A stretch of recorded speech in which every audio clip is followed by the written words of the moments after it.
Tell me that isn't just majestic looking. Look at the colors on this cauliflower. Wow. That's what our wild violet corn is supposed to look like. Isn't that magnificent? Guten Yardening, everybody. Today, as you can tell by the thumbnail, is going to be a great day.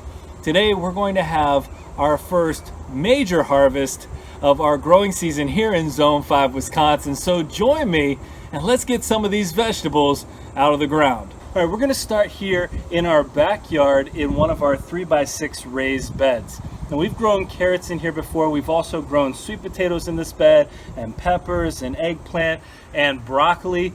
But this season in the spring, we planted some of these carrots. Now these are Danvers half-long carrots. Now we had a pretty poor germination rate overall, or at least it seemed that way to us based on the number of carrots that we planted. And the carrots that did develop weren't all that large.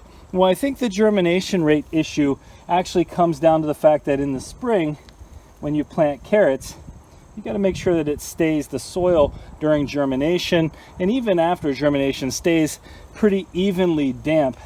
Just remember, when those carrots are planted, you're planting them at about 1/8 of an inch deep, and so their roots aren't all that deep until they get really well established. And that's where I think we didn't do such a great job. Then the roots can dry out pretty quickly, and then the seedlings will just die. And I think that's what happened to us, unfortunately. So we didn't get a massive number to come up.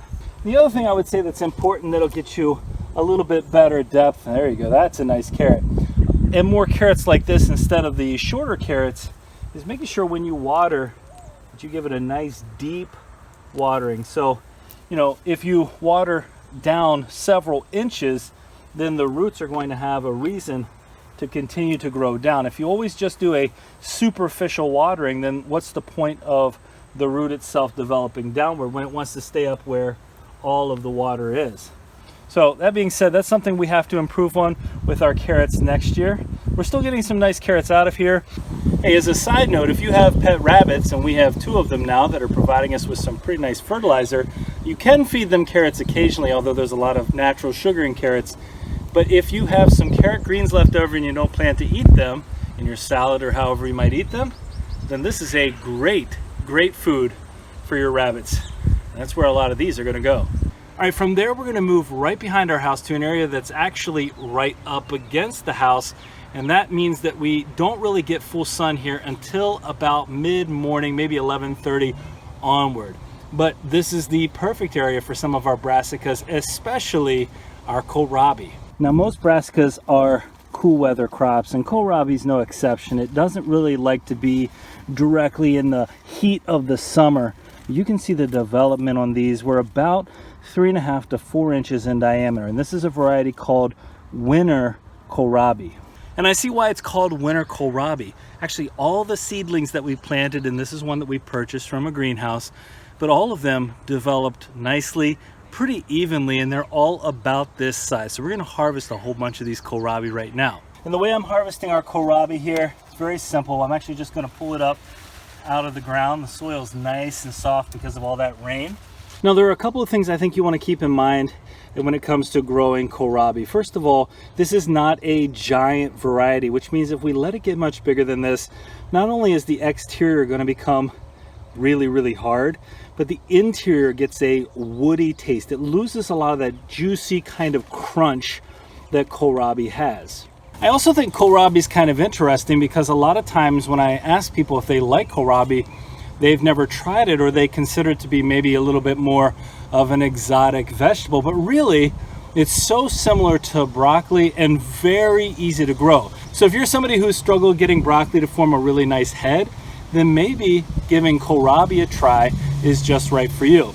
The best way to describe this, and I've described it this way in other videos as well, the best way to describe the taste of a kohlrabi, in my opinion, is like a broccoli stem. So if you've ever eaten broccoli stem, that nice mild taste, that's what you get for kohlrabi. It's super easy to prepare. We've made ice cream. We've put it in the oven to bake it. It's really good with a little bit of salt, pepper, and garlic in the oven for about 40 minutes at 400. It's got a great texture. The texture is probably a little similar to jicama, but not at all the same taste. And of course, I'm pulling these off right now, but you can eat the leaves, and we'll definitely be eating these leaves. Very, very delicious. I've got quite a few more of these to pick. Let's get them out of the ground. I should also mention that for this variety of kohlrabi, we found about 60 to 70 days gets us to this point of maturity. And again, they were very, very consistent in terms of overall size production. And this is just the size we like them. Now, in terms of storage for our kohlrabi, I like to keep them and eat them fresh. They'll last in the refrigerator for a couple of weeks, but you can also blanch and freeze these, which we've done as well, and then they work great when you cook them up. Seeing all these, I definitely feel like a winner. All right, we're gonna come on over to our main garden area. This is at the back of our house. And the reason we're here is to head right into these brassicas. It's gonna be a little bit hard to get in here first because we've got so much cabbage, and the heads on these are firming up really nicely, but they're not ready yet. But I've got some broccoli in here, and the heads on this look 10 times better than the ones we just harvested in our front yard and space. The heads themselves are pretty nice and firm. I'm gonna go ahead and cut this one off and show you. I've got 3 or 4 heads in here just like this. Actually, the other 2 are even bigger. These are absolute beauties. These are Pac-Man broccoli.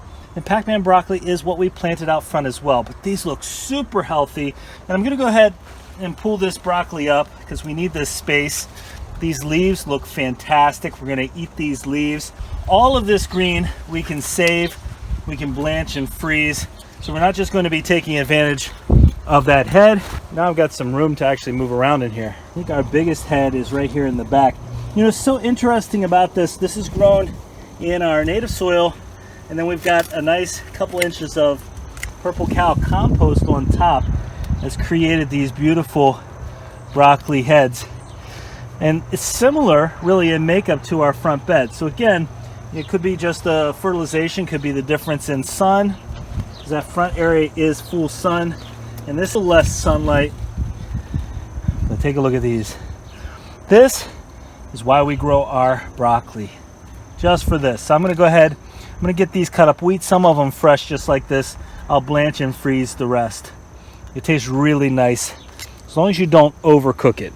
Now my wife and I were just talking, and we think this is gonna be our best year yet for our cauliflower. Now the head I'm gonna pick right here, we've got all covered up.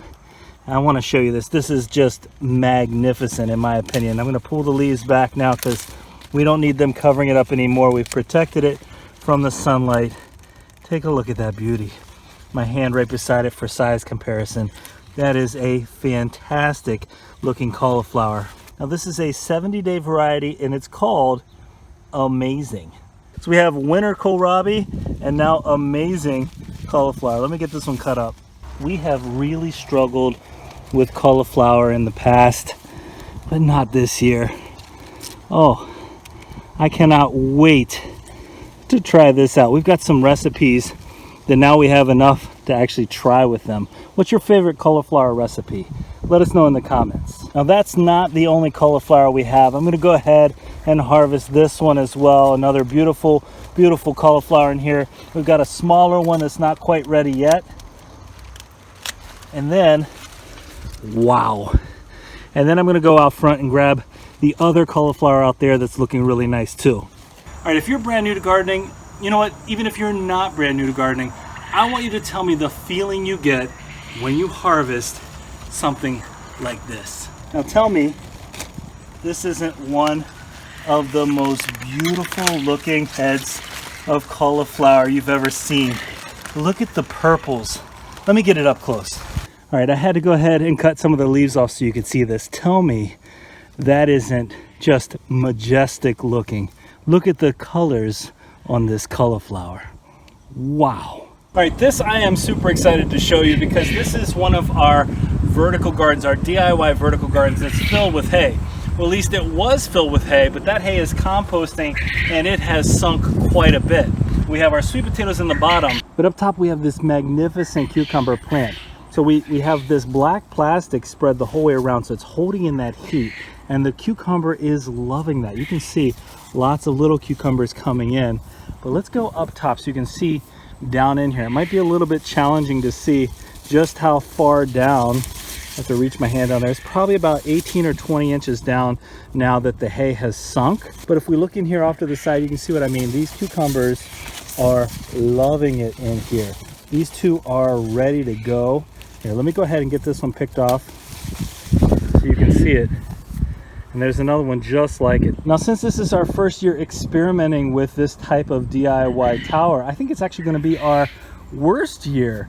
And if this is our worst year, I can't wait to see what this turns into for our best. You see our pepper plant in here as well. We've got more sweet potatoes growing in the top. And our second tower has the same thing. We've got our sweet potatoes and we've got our cucumbers, but this one is sending down some cucumbers. Let's see if we can see them here on the outside. Nice big healthy leaves. There we go. We've got a couple of these on here as one. I already picked one from inside. Oh, here's another one. All right, I'm back again at our main garden space in our backyard. And the reason I'm here is we have some green beans. Now, most of the pole beans that we planted this season are actually lima beans, but there were a couple that volunteered from last season. So I'm gonna come out here and pick some green pole beans, and then I'm gonna go back out front and get some more of those gold colored beans that we harvested just the other day. All right, I want to show you something really quickly here. I've got 4 beans and they're basically at 4 different stages of development. This little tiny one here is a little too small for me. These are fine. They're gonna be really nice and tender, but I still like mine to be a little bit bigger than that. This one I would consider to be overly mature. Now you can still eat this, but it's gonna be tougher. It's actually, as they start bulging out, well, you can see it from the side. As the beans start bulging out, it tends to be a tougher bean. And once you get to this point, I don't think the taste is as good. This is still a little bit more immature, but this is what I'm looking for a really nice pole bean in terms of the size for my preference.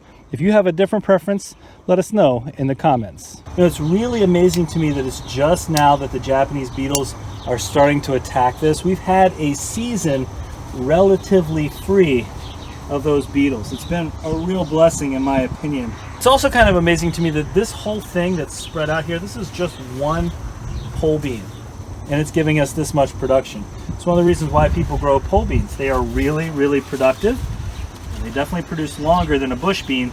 All right, I am now behind our main garden space where we have a couple of hundred onions planted. It's probably a little hard to see right now because we have these massive volunteer cherry tomatoes that came up all over the place. But fortunately, they didn't overtake our onions before they got to a nice size. Now, I want to do a video soon on some of the common questions asked about onions. So let us know in the comments what some of your common questions are, and we'll see what we can do to help you out. All right, we're going to go ahead and take a couple of these. We've got some yellow, white, and red onions back here. And I'm going to take some of each of them. I'm not going to take all of them today. Now, once we pull these out, we're going to get them started curing. I will tell you, you of course can eat onions as soon as you pick them. The curing process is there so that they can last longer in terms of storage. But these are definitely ready. The tops have flopped over nicely.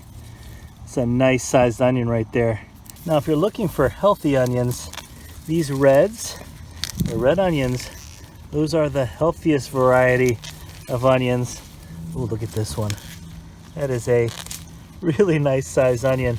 I've been pretty pleased with our onions this year. Now, we did not waste our time with any onion sets this year. We only planted the onion slips and we didn't have any of them go to seed. That's a big deal.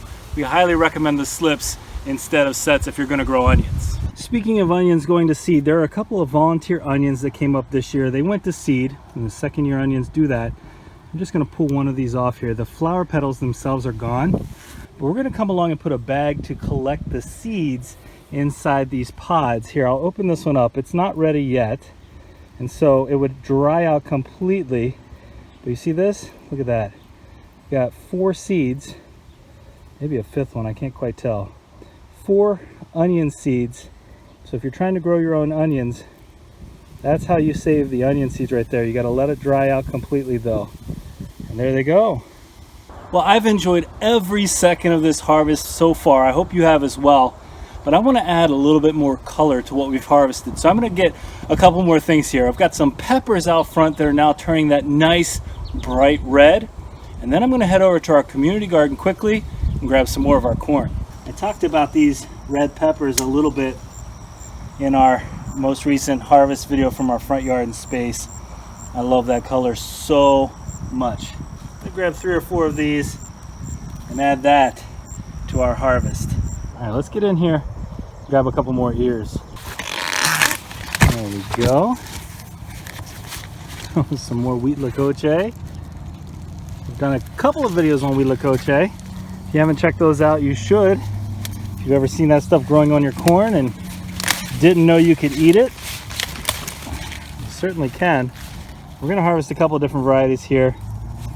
One of them is going to be a bicolor yellow and white, and the other one, we'll see if we've got any of those purple kernels on there yet. That's what our wild violet corn is supposed to look like. Isn't that magnificent? Well, folks, just like that, we are 45 pounds of food wealthier. And yes, this is true wealth.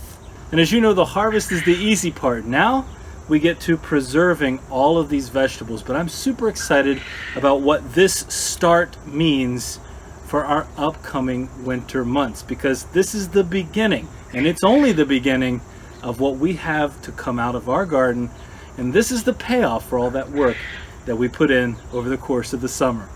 Well, we hope you enjoyed today's video. Be inspired by what we're growing here and consider what you might add to your garden in the future. If you did enjoy today's video, don't forget to give us a like, leave us a comment, remember to share and subscribe, and most importantly, remember, when you're with us, you are good to grow.